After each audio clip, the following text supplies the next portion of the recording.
In ancient Greece, where tall mountains touched the sky and the blue sea told stories of brave people, the city of Sparta was a place of strength and discipline. Its people were tough and lived for honor and bravery. Among all the great leaders of Sparta, one man stood out: King Leonidas. His name became a symbol of courage and standing up to enemies no matter the odds. This is the story of Leonidas, a man shaped by Sparta's hard ways, whose life and death would inspire people for years to come. Leonidas was born around 540 BCE into one of Sparta's two royal families called the Aegiad family. His name meant "like a lion," which hinted at the strength and leadership he would show later. Unlike princes in other places, Leonidas didn't get an easy life. At age 7, he was sent to the Agoge, Sparta's tough training program that turned boys into strong warriors. He learned how to use a spear and shield, and how to handle hunger, cold, and pain without complaining. The Agoge was like a hard school that made boys tough, teaching them to be loyal to Sparta above everything else. As a young man, Leonidas wasn't supposed to become king. His older half-brother Cleomenes was king, so Leonidas focused on being a great soldier. He fought in small battles against other cities, proving his skill and bravery. People respected him not because he was royal, but because he was strong and loyal. But things changed. Around 489 BCE, Cleomenes' rule ended in trouble, and he died. Leonidas became king, a battle-hardened man in his late 50s, with a face full of scars and eyes full of wisdom from years of fighting for Sparta. Far away in the east, the Persian Empire was huge and powerful. It stretched across many lands and was ruled by King Xerxes. 10 years earlier, the Greeks had beaten Xerxes' father Darius at a battle called Marathon. Xerxes wanted revenge and planned to conquer Greece. By 480 BCE, his giant army, maybe 150,000 men strong, was moving toward Greece. The ground shook as they marched, and their numbers were so big that stories said they drank rivers dry.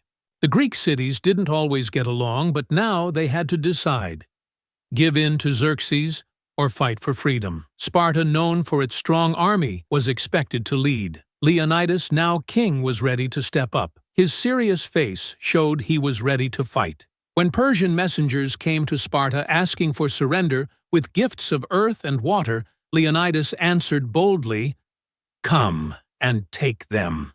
His words showed Sparta would never give up. The Greeks knew they couldn't fight the Persians in a big open field. They needed a smart plan. They picked a narrow place called Thermopylae, a tight path between high cliffs and the sea, where the Persian army's size wouldn't matter as much.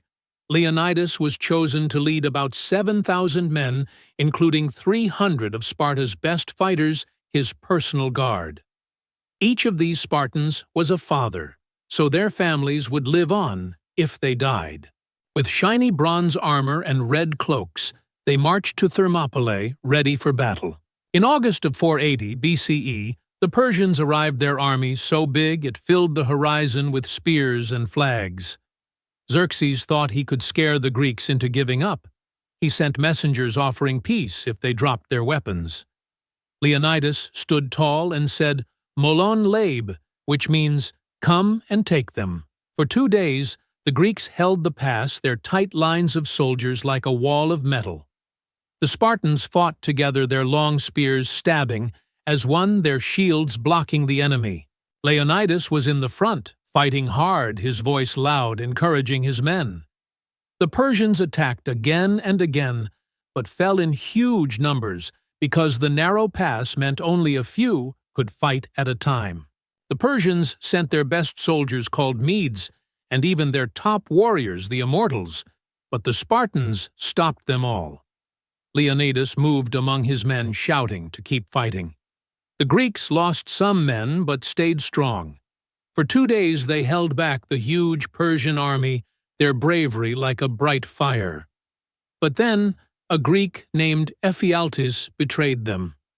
For money or out of fear, he showed the Persians a secret mountain path that let them get behind the Greeks. On the third day, as the sun rose, Leonidas learned about the betrayal.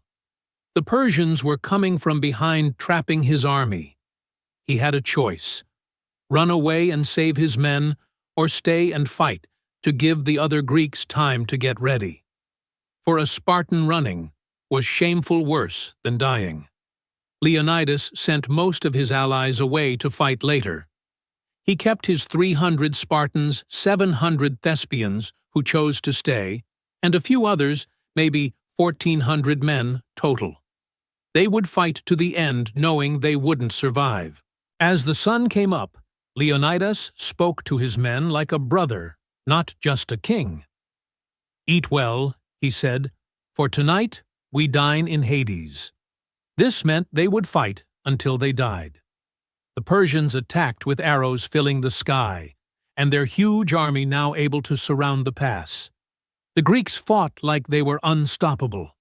Leonidas was like a lion in the middle, his sword cutting through enemies, his shield holding strong. The Spartans fought as a team, their training perfect, each man protecting the one next to him. One by one, they fell the ground wet with blood, the air full of shouts. The Thespians fought just as bravely, staying loyal to their friends. When Leonidas was killed, hit by arrows and spears, his men fought around his body, refusing to let the Persians take their king. They kept fighting until every man was dead, their bodies like a wall against the enemy. Thermopylae was lost, but the Persians paid a huge price, with thousands of their soldiers killed. This shook Xerxes and made him doubt his victory. The Battle of Thermopylae wasn't a win in the usual way. The Persians moved on, burning cities and temples. But Leonidas's stand was a huge moment. It gave the Greeks time to get ready for bigger fights. At a battle called Salamis, the Greek navy beat the Persian ships. The next year at Plataea, the Greek armies stopped Xerxes' invasion for good. Leonidas's sacrifice helped make these wins possible, showing that bravery could change everything. In Sparta, Leonidas became a legend.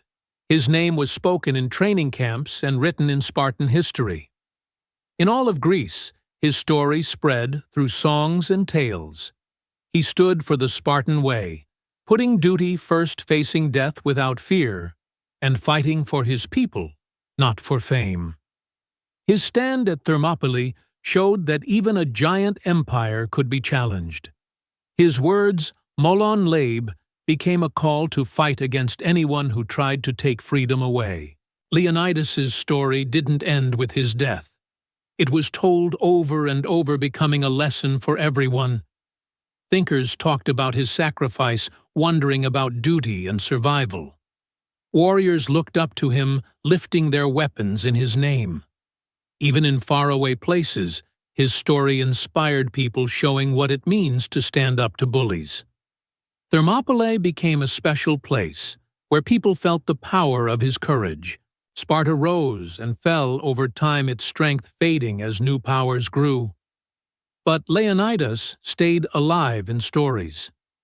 His life showed that real strength comes from the heart, not from numbers or riches. His death proved that one person's bravery could shape history in ways no one could predict.